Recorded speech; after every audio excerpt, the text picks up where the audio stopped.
First off, thanks for having us tonight. We're now in the final 6 days of the campaign. It's 20 hours of a 24-hour day. We'll finish at 2 o'clock this morning, be up at 6 and out the door.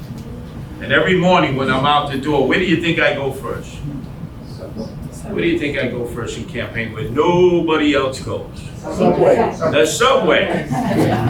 This morning, I live with my wife Nancy. You all know Nancy. It's the best thing that ever happened to me.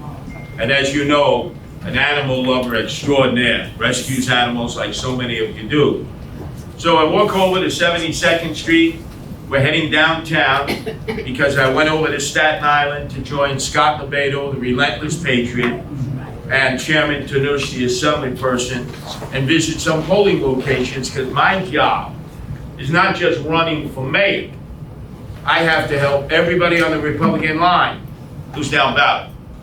Like Gonzalo Villarreal, like Gracie running for world president, and most importantly, after 50 years of having Democrats in the 13th City Council District, making sure that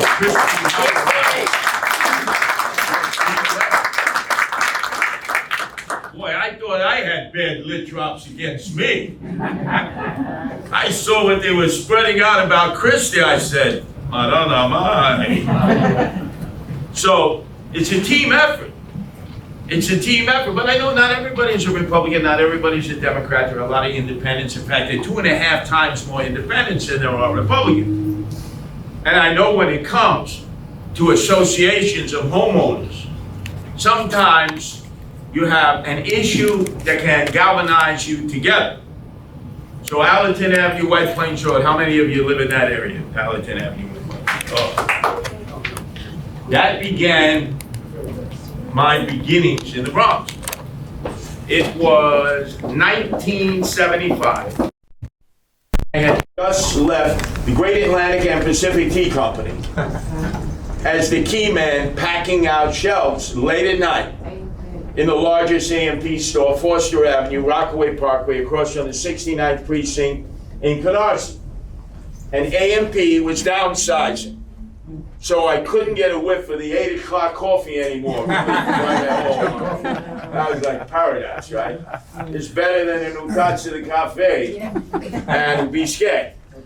So, last hired, first fired. So I was living in Brownsville, Brooklyn at that time, Osborne and Hagerman. Tough area. I had just gotten married, and I'm saying, what am I gonna do?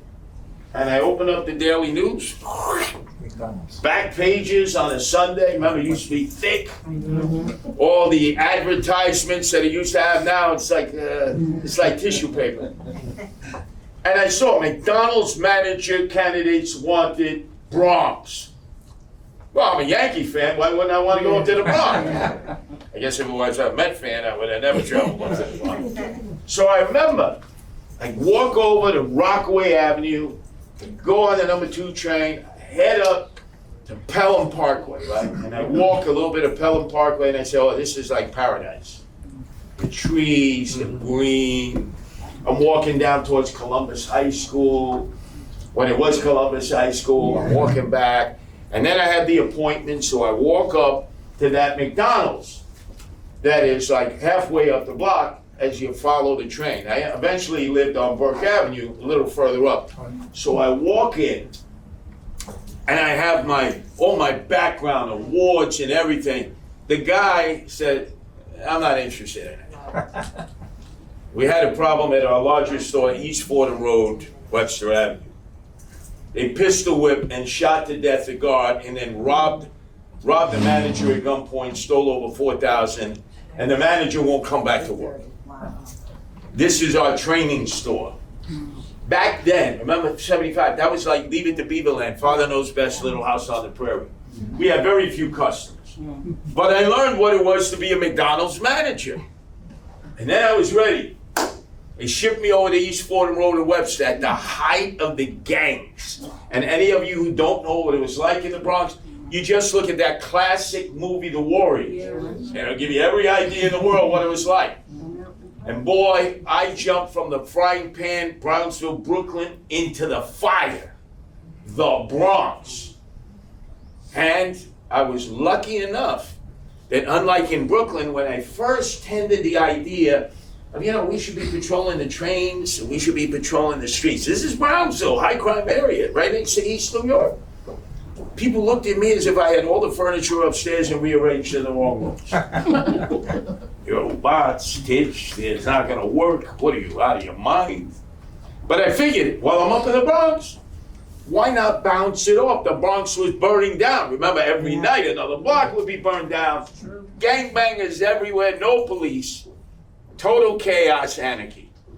And I actually told some people the ideas I had in it. They didn't dismiss me. So I knew I had a home away from home. And it was the Bronx. And then I ingrained myself, and you know the story of the Guardian Angels. Started with people who worked for me late at night.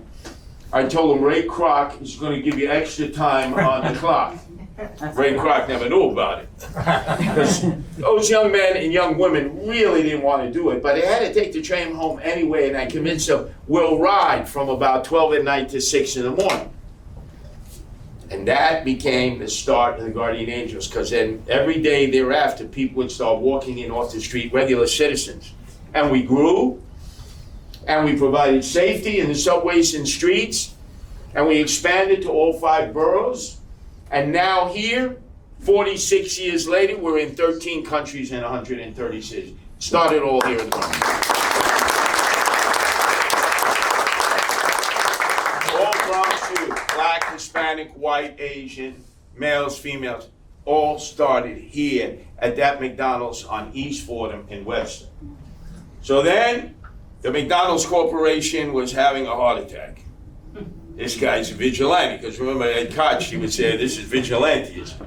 So they shipped me up to 236 and Broadway, all the way up on the number 1 train. And I realized it wasn't working out. And then I had to leave. And then I had no money. And then I was living on air sandwiches and unsweetened Kool-Aid for a while, which many people have had to live on. I remember my mother, Francesca, was Bades, my father, Polish from Chicago.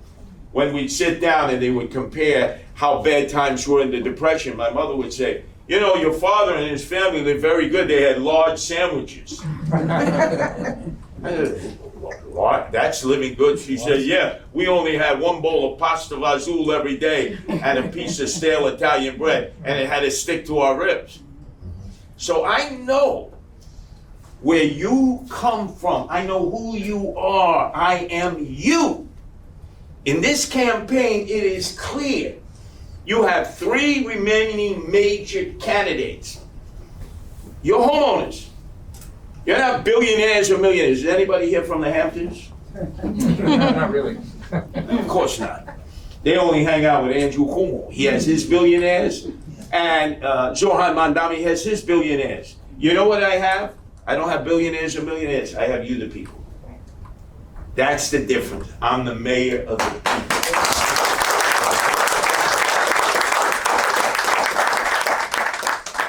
Though obviously my primary role is to get elected mayor to save this city, because we're in hopeful distress. We're falling into the abyss. To me, whether it's Andrew Cuomo, the disgraced governor who fled Albany because he feared impeachment from his own Democrats, who's been resurrected like a zombie right before Halloween. He's like a political zombie. Oh my God, he's ghoulish. He's dystopian. His anger. It's like, you listen to him and you're like, whoa, you get creepy because he's creepy. So that's one candidate. Then you have Zoran Mandami, the blind trust kid, who talks about everything free, free, free. The fantasy, as we all know, is not reality. But he has a hook on some millennials and Gen Zers. Don't think he's got them all. Because I spend half my time every day in areas where Zoran Mandami beat Cuomo decisively in the primary. And we're doing relatively well in those areas. It takes a little coaxing. You have to have a little bit of conversation. But I think the key things for you as homeowners, more important, as you're never going to hear a mayoral candidate say this, more important than electing me or electing everybody down ballot, including Christie, who we must get reelected, is what's on the back of the ballot. The city of yes. That's it. It's over. Worse than a combination of Andrew Cuomo and Zoran Mandami is the city of yes, because they're in favor of the city of yes. I'm the only one opposed. You have to drive it home to your fellow residents and homeowners what this city of yes poses as a danger to your residential way of life. The city council passed the city of yes, and the number one promoter of the city of yes was Eric Adams, the most corrupt mayor in the history of New York City. And boy, that is saying a lot with the mayors that we've had. Indicted, snatched up by the Department of Justice to Trump, or he would have been a great cellmate for Gold Bar's Bobby Menendez from New Jersey. 8 by 4 foot cell. They were splendid. Crooks. He's a crook. When I ran against him in 2021, it was only him, the Democrat, me, the Republican. Did I not warn you that there would be chaos and corruption? Did I not warn you? Absolutely. And everybody said, Curtis, man, right out the box. So Eric Adams, as a final salute to his Medicis, his benefactors, the developers and the realtors, actually went on record in the real estate industry publications when it appeared that he was one and done. And he said to my very dear developer friends, I want to thank you very much for your continued support of me, and I got a nice present. It's unwrapped. It's called the City of Yes. Yeah. And this is what it does. The City of Yes means forget the zoning. There is no zoning. Forget having to go to the community board. How many of you have been in community boards or are members of community boards? You know how important they are. And what did they try to do to community boards? They said you got term limits. You know how difficult it is to get people to serve on community boards and civic organizations? They don't like that in City Hall because a community board can stop them. Civics groups can stop them. So they don't want to promote outreach into the neighborhoods. When I was at PS 114 in Canarsie, I had the best teacher of my life, Alan Tobin. It was 1964 and he taught us because we had civics. Remember we all had civics? Yeah. You think they teach civics now? No. I have 3 sons who went through the public school. My last son, Hunter, he's now in Townsend. He did relatively well. I said, Hunter, you ever have civics? No, Daddy. Now, remember, this kid, his mother is Melinda Katz, the Democratic District Attorney of Queens. His father is Curtis Sliwa, second time running the Republican candidate for mayor. It's a political household, right? No civics. What about American history? Not too much, Daddy. What about current events? No, Daddy. Why not? They don't want to hurt anybody's feelings. So now, I went a little deeper. I said, Hunter, did they teach about 9/11? No. Why? They don't want to hurt anybody's feelings. Did they teach about the Holocaust? Both of my youngest boys are brought up Jewish. No, Daddy. Did they teach about anti-Semitism? No, Daddy. We spend $41 billion, that's 1/3 of our budget, which is bloated to begin with. $41,000 per student. 100,000 of the students, we have less students by 100,000. 1/3 of them are truants. By 4th grade, 2/3 of them cannot read or write or do arithmetic at grade level. And we keep spending more and more money. And we won't even teach the basics. Remember when we were kids, if you went to public school, parochial school, whatever school you went to, first thing, Pledge of Allegiance, sing the national anthem. I always remember, Johnny here, he's a Jehovah's Witness. He has to sit down with, well, it's his religion. You know, we were explaining. I remember, first time I saw it at Yankee Stadium, the Jehovah's Witness, a family, they wouldn't stand up. I thought, oh my God, they're going to go to hell. And then it was re-explained to me again. That was part of our day-to-day ritual. Let me give you an example. I'm almost a historian tonight, right? How many of you remember John Lindsay in the 60s? Oofa. He was one of us. He was a Republican, remember? He ran first against Abe Beame and Buckley, Bill Buckley, the conservative. 80% of the registered voters turned out. 80%. 4 years later, the Republicans had it with John Lindsay. And they chose John Markey, the state senator from Staten Island, and my family's favorite, because that was a big Democratic household like most of yours, working class, Mario Procaccino, the son of a shoemaker, who coined the phrase limousine liberal when describing John Lindsay. People never say that. And he used to use Bertolli olive oil, second press virgin olive oil. My grandfather, Fidel Bianchino, said, one yam. He uses Bertolli olive oil. You know how expensive it is. I said, Pops, that's why you're voting. No, because we're Democrats. And Lindsay, remember, ran as the liberal. Alex Rose, David Dubinsky, who are from the American Labor Party, which was really socialist, gave him the line, and he was way behind in the polls. And then remember, the Miracle Mets beat the Baltimore Orioles. John Lindsay knew nothing about sports, nothing, not even croquet, not even lawn bowling. This guy knew nothing. And so his aide-de-camp brings him into the clubhouse at the O'Shea Stadium. And he says, you gotta act like you love the Mets, you follow the Mets, go up and hug that big guy in the corner. John Lindsay said, who's that big guy? It's Gil Hodges, the manager. He goes, he has such huge hands, hug him! So John Lindsay, because, hey look, all politicians are actors and actresses.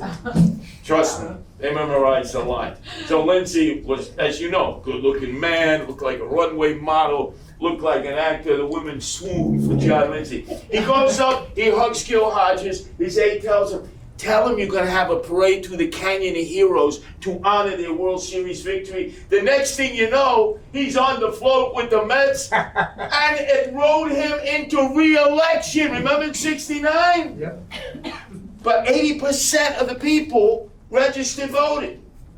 Then, years later, the most contentious race was between Rudy Giuliani first time and David Dinkins. David Dinkins beat Ed Koch in the primary. Ed Koch endorsed David Dinkins.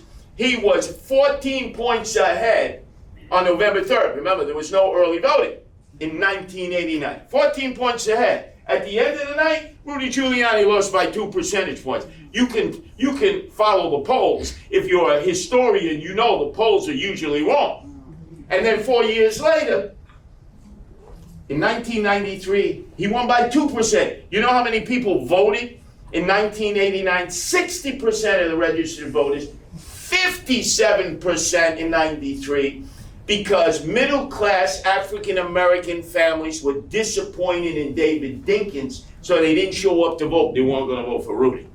And he barely won. Last time I ran against Eric Adams, only 24% of the registered voters showed up. So precipitously, it's been going down. Now we have a lot of people voting, which is good. That's democracy.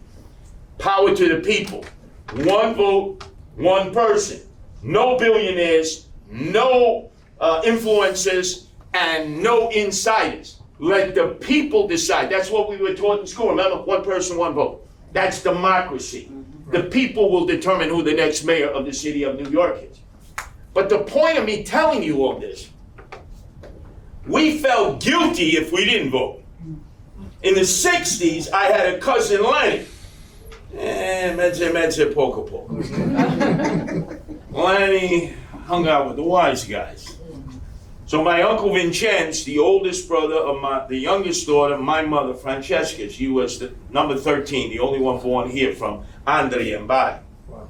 My uncle Vincent didn't know how to break it to her that Lenny had to go away for 2 years upstate to learn how to make license plates. Bad boy. So he tells a yarn to my mother that Leonard is now a blackjack dealer in Las Vegas and doing very well. And my mother, Francesca, oh, I thought he was going the wrong way. No, he's straightened out. He's really doing well. He comes back after 2 years. He did his bid. And now it's election day. You remember what election day was? Everybody dressed up in their Sunday finest. My father, merchant seaman, was there. My mother, my grandparents, they're hardcore Democrats. My father grew up in Chicago. He told me all about the land of Lincoln. When I'd walk into their bedroom, you know, they had Jesus Christ, Blessed Virgin Mother Mary. They had Pope John Paul for the Poles. They had JFK. They had Barack Obama. I said, Dad, what about Abraham Lincoln? No Republican goes on my wall. I said, I got $5 here. I'll put it on the wall. No. That's how hard you remember what Democrats were like? The working class party. They would stay online all day. We had the old lever machines, much better now than the scanners. Oh, what a headache to see. The lever, you could see it. The older we get, the harder it is for us to see. And we could see the lever machine. Oh, okay, very good. This scan machine, you need an electron microscope to read the ballot. But the back of this ballot now, it's imperative that you and your neighbors vote no on everything. Just don't tell them, you know, play bingo. No. No to everything. Because now what Eric Adams said's done on his way out, one and done, because Bob Barker made sure the price was right for him to drop out. Because, you know, he was waiting for the best deal. It's like Monty Hall, door number 1, door number 2, door number 3. He got his price and he was out. Now he's giving gifts to the developers and realtors. So remember, no zoning, no community board. I learned community boards were created by Robert Wagner, the mayor in '64, to give power back to the community. What a novel idea, actually give people power over making determinations about your neighborhood. Now the move is all power goes to City Hall because the developers and realtors wine, dine, and pocket line the mayor and his staff. Politics is the dirtiest business there is. It's dirty. It is. And it's all about money. Scatol, moolah shmoolah, you know that. And so now, Christy Marmorato, who we're going to re-elect as city council person, right? Yes, oh yes. They don't even have to talk to her about your community. They can just bring the bulldozers in and the wrecking balls. And they'll be driven by Andrew Cuomo and Zoran Mandami because they're both for the city of yes. So in the middle of your area, your palazzo, your house is like your palace. My grandfather used to say, this is my palazzo. This is everything I have in the world in my house. They take your house, they put up a 40-story, supposedly affordable apartment building. It's never affordable. No parking. Yeah. No infrastructure. Scooters. And then all of a sudden you get the calls from the realtors who are making money on this pocket. Hey, I got a good deal for you. You better sell now. Time to leave to Florida, Georgia, North Carolina, South Carolina, Texas, Tennessee. You say, wow, do you have contacts down there? Yeah, we have a very large real estate firm that can help you find a place down there. But it's time to get out now. Remember how they used to do blockbusting? Remember you get that call, boy, you better sell now. That's what they do with the city of yes. And worse yet, they're putting up lithium-ion battery warehouses in residential areas. They're not telling you that, are they? No. You know how many in Staten Island? 38. Wow. 550,000 people in Staten Island. It's the forgotten island, the forgotten world. 38. The other night we declared victory. We closed the second largest lithium-ion battery warehouse in the United States because we were constantly demonstrating impressive. If you don't know, 38 in Staten Island, 12 in Brooklyn, 8 in Queens, 4 in the Bronx. How many in Manhattan?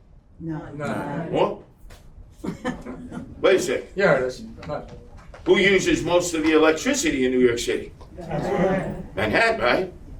No lithium-ion warehouse, battery warehouse in Manhattan? How come? What about on Park Avenue? No. Sutton Place, where Andy lives, Andrew Cuomo? No. What about Billionaires Road? No. So for you in the outer boroughs, you take all the risks. They're supposed to put them in industrial areas like the back of Hunts Point.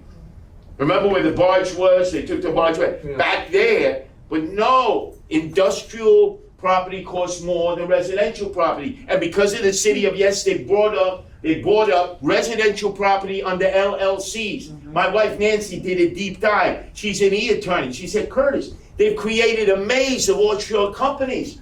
They bought up people's property. They tell them, we're going to be building housing here. They lie. And they're going to put lithium-ion battery warehouses. And there are going to be more of them. Because of who?